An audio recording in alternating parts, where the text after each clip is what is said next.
இசை முக்கியமா பாடலோட முக்கியமா வந்து இப்போ காரசமா போயிட்டு இருக்கு சார். உங்களுடைய பார்வையில வந்து ஒரு இயக்குனரா நீங்க எப்படி சார் இதை பாக்குறீங்க?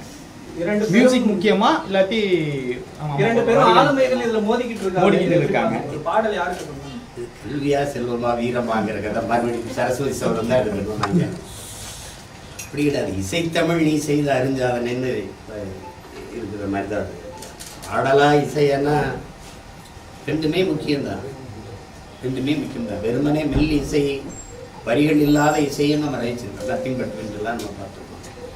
இசை இல்லாத சந்த வரிகளை கவிதையாக படிக்கும்போதும் நம்ம ரசிக்கிறோம். அப்போ ரெண்டுமே ஒன்னே ஒன்று ஏன் பிரிக்கணும்?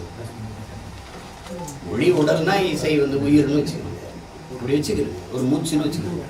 அப்படி இதை பிரிச்சுக்கிட்டு இந்த அப்பங்கையர்கள் எந்த தகப்பங்களுக்குள்ள இருக்கிற மோதல்களை பிள்ளைகளை கொண்டு இழுத்து விடக்கூடாது.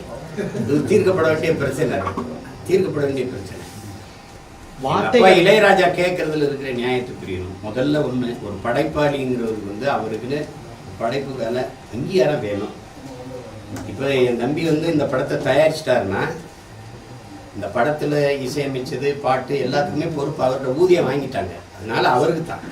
ஆனா இப்ப நாங்க ஒரு படத்தை வந்து தொலைக்காட்சி கொடுக்குறோன்னு வைங்களேன், ஒரு முறை ஒளிபரப்புறதுக்கு தான் எங்களுக்கு காசு கொடுக்குறாங்க. ஆனால் குறைஞ்சது இப்போ குறிப்பாக என் தம்பி படத்தை எடுத்துக்கிங்களேன், எவ்வளோ கொடுத்து வாங்கியிருப்பாங்க நீங்கள்? ஆனால் எத்தனை முறை ஒளிபரப்பப்பட்டிருக்குன்னு நினைப்பீங்க? அப்போ ஒரு முறை ஒரு 10 லட்ச ரூபா கொடுத்து ஒரு படத்தை வாங்கிட்டீங்கன்னா நீங்கள் அதை வாழ்நாள் முழுக்க வச்சுக்கிறீங்க அந்த உரிமத்தை. அப்போ அந்த ஒவ்வொரு முறையும் முன்னாடியெல்லாம் வானொலியில் ஒரு பாட்டு வந்துச்சுன்னா அந்த ஒரு தடவை ஒளிபரப்புனா அதுக்கான ஒரு ராயல்ட்டின்னு ஒன்று கொடுப்பாங்க.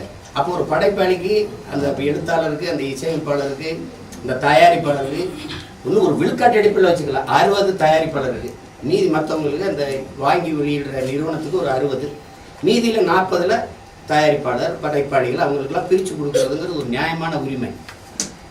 அதை தான் அவர் கேட்குறாரு.